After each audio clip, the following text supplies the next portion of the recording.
शहर के ढली कुफरी क्षेत्र से तह बाजारी हटाए जाने के विरोध में आज शिमला में सीटू द्वारा उपायुक्त कार्यालय के बाहर धरना प्रदर्शन आयोजित किया गया। इस दौरान सीटू के राज्य अध्यक्ष विजेंद्र मेहरा ने मीडिया से रूबरू होते हुए कहा कि शिमला में स्ट्रीट वेंडर्स एक्ट को लागू किया जाए ताकि तह बाजारी अपने रोजगार को बचा सके। विजेंद्र मेहरा ने कहा कि यह लोग अपनी आजीविका के लिए इन सड़कों पर काम करते हैं और प्रशासन द्वारा इन्हें उजाड़ने से इनकी रोजी रोटी पर संकट आ सकता है। हम मांग करते हैं कि शिमला में स्ट्रीट वेंडर्स एक्ट का पूरी तरह से पालन किया जाए ताकि इनका व्यापार सुरक्षित और सम्मानजनक तरीके से चल सके। उन्होंने कहा कि यदि प्रशासन इस मुद्दे पर गंभीरता से कार्यवाही नहीं करता है तो सीटू आगामी दिनों में और बड़े प्रदर्शन करने पर मजबूर होगा। जो कई वर्षों से रेडी फड़ी तय बाजारी और ढाबा संचालक हैं, छोटा कारोबार करने वाले जो लोग हैं, कई वर्षों से वहाँ काम करते हुए अपने परिवार का गुजर बसर कर रहे हैं। आप स्वयं देख सकते हैं, छोटे बच्चों के साथ, बिल्कुल 5-5, 6-6 महीने के बच्चों के साथ भी महिलाएं यहाँ आई हैं और यही एकमात्र साधन था जिसके ज़रिए उनका परिवार चलता था। लेकिन पिछले कई दिनों से लगातार वहाँ पर जो वन विभाग है, जो नेशनल हाईवे अथॉरिटीज़ हैं, जो दूसरे पुलिस के लोग हैं, वो लगातार इन लोगों को तंग कर रहे हैं और वहाँ से इनके जो ढाबे हैं या रेडी फड़ी तय बाजारी का जो काम है उसको उजाड़ने की कोशिश कर रहे हैं। ये देश के संविधान की भी उल्लंघना है। ये हमारे देश के अंदर जो स्ट्रीट वेंडर्स एक्ट बना 2014 का, उसका भी उल्लंघन है। हमारे देश का संविधान जब बना था, उसका जो अनुच्छेद 19 है, उस अनुच्छेद 19 की अमूमन यही बात होती है कि वो किसी भी व्यक्ति को अपना यूनियन बनाने का अधिकार देता है या बात उठाने का अधिकार देता है या अभिव्यक्ति की बात करने का अधिकार देता है। लेकिन अगर उसी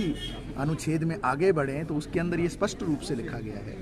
कि किसी भी व्यक्ति को देश के अंदर, जो इस देश का नागरिक है, उसको अपना व्यवसाय चलाने का अधिकार है, प्रोफेशन को प्रोफेस करने का अधिकार है, उसी अनुच्छेद के अंदर लिखा गया है। हमारे देश में मई के महीने में 2014 में एक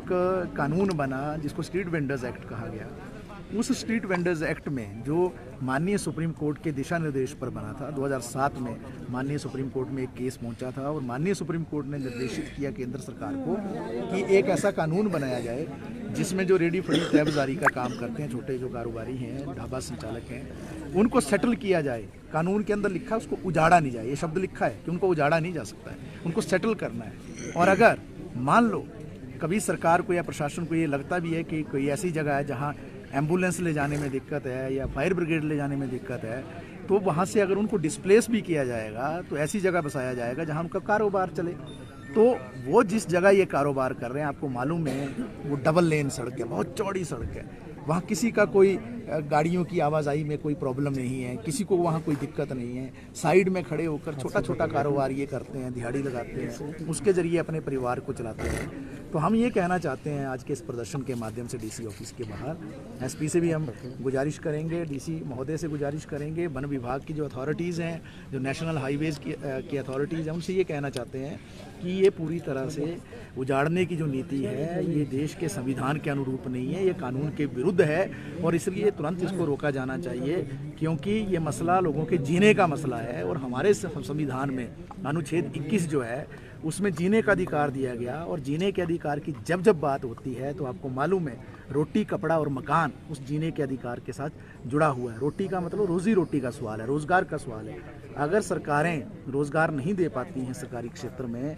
लोगों को, तो लोगों ने ज़िंदा रहने के लिए कुछ तो करना है, अपने पेट को भरने के लिए, अपने परिवार को चलाने के लिए। और अगर ये गरीब लोग हैं, जैसा कि स्ट्रीट वेंडर्स एक्ट में कहा गया, जैसे सुप्रीम कोर्ट की पॉलिसी में कहा गया कि गरीब लोग हैं, इनको भी जीने का अधिकार है। और लगभग 4 करोड़ के करीब लोग जो हैं पूरे देश के अंदर ऐसे हैं जो इस तरीके का कारोबार करते हैं, तो उनको बसाना उद्देश्य होना चाहिए था, लेकिन उनको उजाड़ा जा रहा है। तो हम ये चेताना चाहते हैं कि अगर ऐसी कोई कार्रवाई होगी तो निश्चित तौर से इसका मुकाबला होगा, इसकी खिलाफत होगी, उसके खिलाफ एक बड़ा आंदोलन